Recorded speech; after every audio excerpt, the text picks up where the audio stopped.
Welcome to Mastery of English. Please don't forget to like, comment and subscribe our channel for more updates.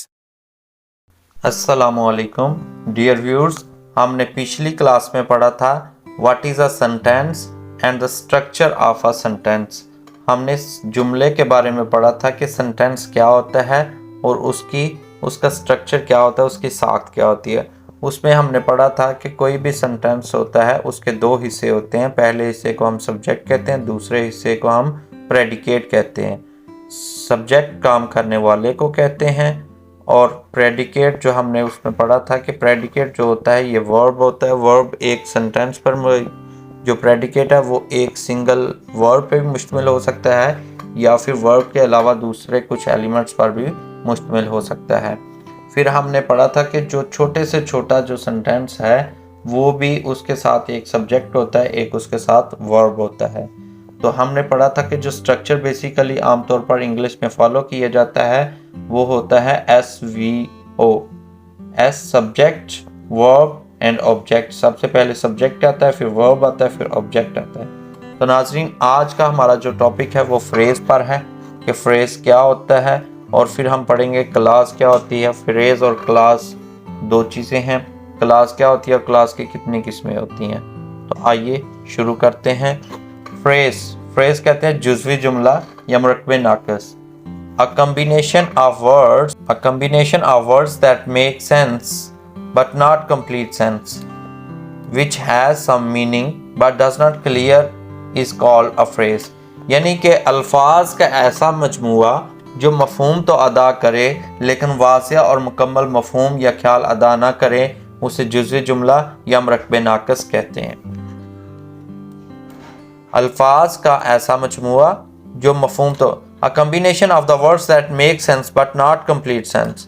अल्फाज का ऐसा मजमूआ जो मफहूम अदा करता है, किसी चीज़ का मफहूम वाज़िह जो है ना वो अदा करता है लेकिन वाज़िह नहीं करता।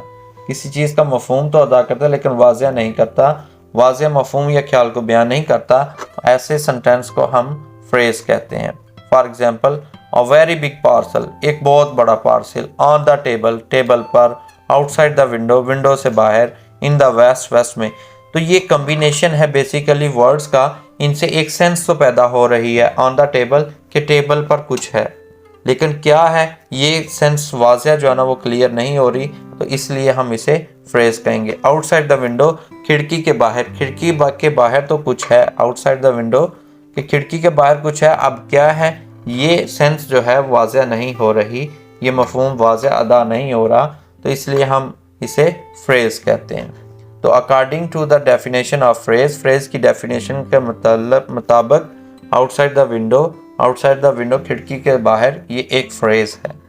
अब हम पढ़ते हैं क्लास कहते हैं छोटे जुमले को।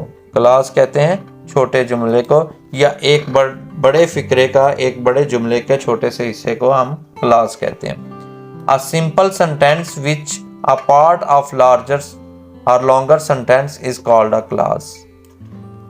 एक छोटा सेंटेंस जो कि किसी बड़े जुमले का एक हिस्सा होता है उसे हम क्लास कहते हैं। अ class consist of a subjects and a predicate. Class जो होती है वो एक सब्जेक्ट पर और एक प्रेडिकेट पर मुश्तमिल होती है। जिस तरह हमने सेंटेंस के बारे में पढ़ा था कि इसके दो हिस्से होते हैं, एक को हम सब्जेक्ट कहते हैं, दूसरे को हम प्रेडिकेट कहते हैं। तो क्लास जो होती है वो किसी भी बड़े सेंटेंस का एक छोटा सा हिस्सा जो होता है उसे हम क्लास कहते हैं। मुरक्कबे ताम या छोटा जुमला एक ऐसा सादा फिक्रा होता है जो किसी बड़े या लंबे फिक्रे का जुज़ होता है। उसका अपना एक फ़ाइल और उसकी मुनासबत से भी तो होता है, यानी कि उसका एक ऑब्जेक्ट होता है, उसके एक प्रेडिकेट होता है और एक सब्जेक्ट होता है। फॉर एग्जाम्पल, मिसाल के तौर पर, दिस इज़ द हाउस, ये वो घर है। वेयर वी लिव, जहाँ हम रहते हैं। तो बेसिकली ये कंप्लीट एक सेंटेंस है। This is the house where we live, ये वो घर है जहाँ हम रहते हैं, ये वो घर है जहाँ हम रहते हैं। तो अब इसमें दो क्लास हैं। दिस इज़ अ हाउस, ये एक क्लास है। वेयर वी लिव, ये सेकंड क्लास है। दो हिस्से हो गए एक बड़े सेंटेंस के। I saw a dog who was barking। I saw a dog who was barking. मैंने एक कुत्ता देखा जो भौंक रहा था। I saw a dog, ये एक क्लास है। Who was barking, जो भौंक रहा था, ये सेकंड क्लास है। तो अब हम पढ़ते हैं कि इसकी क्लास की किस्में कितनी होती हैं। क्लास की बेसिकली दो किस्में होती हैं। पहली को हम प्रिंसिपल या फिर इसको इंडिपेंडेंट क्लास कहते हैं, यानी कि आज़ाद या खुद मुख्तार मरकब, यानी कि एक ऐसी क्लास जो इंडिपेंडेंट होती है, आज़ाद होती है, उसे हम प्रिंसिपल क्लास कहते हैं या फिर इंडिपेंडेंट क्लास कहते हैं। तो आइए इसके बारे में पढ़ते हैं। A principal or independent class express a complete and clear idea or thought. एक जो प्रिंसिपल या आज़ादाना इंडिपेंडेंट क्लास होती है वो किसी भी आइडिया या ख्याल को मुकम्मल तौर पर उसका मफ़हूम वाज़ेह देती है। It remains meaningful if the other class are removed from the sentence. ये अगर इसको it remains meaningful even if other class are remove from the sentence, अगर दूसरी क्लास को इसको जुमले से हटा भी लिया जाए तो फिर भी ये अपने मीनिंग को, मफहूम को वाज़ेह रखती है, यानी कि इसको बाकी क्लास से अगर अलहदा भी कर लिया जाए तो ये बामायनी रहती है। जैसा कि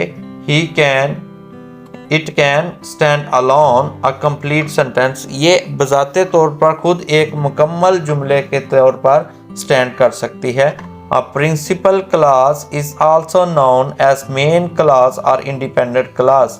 Principal class को हम main class भी कहते हैं या फिर इसको independent class भी कहते हैं। तो principal class, independent class, main class, ये basically सारी एक ही क्लास का नाम है।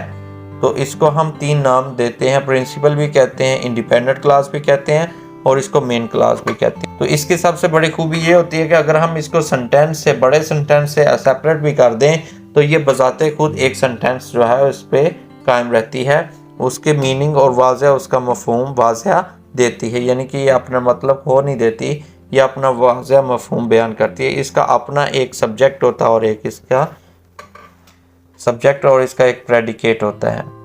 नेक्स्ट हम इसकी एक एग्जांपल लेते हैं। He does not work hard but he is a quite intelligent.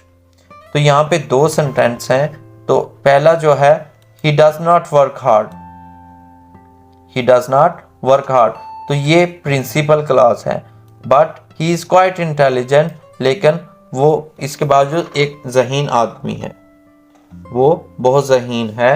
तो यहाँ पे he does not work hard, he does not work hard, तो यहाँ तक एक सेंटेंस बेसिकली जो है ये इतना जो हिस्सा है जो वो प्रिंसिपल क्लास है, इंडिपेंडेंट क्लास है, मेन क्लास है, इसको हम अगर बाकी सेंटेंस से अलहदा भी कर देते हैं तो ये अपना मायनी जो है वो मफहूम जो है वो मुकम्मल क्लियर वे में जो है ना वो अपना मफहूम बयान कर रही है।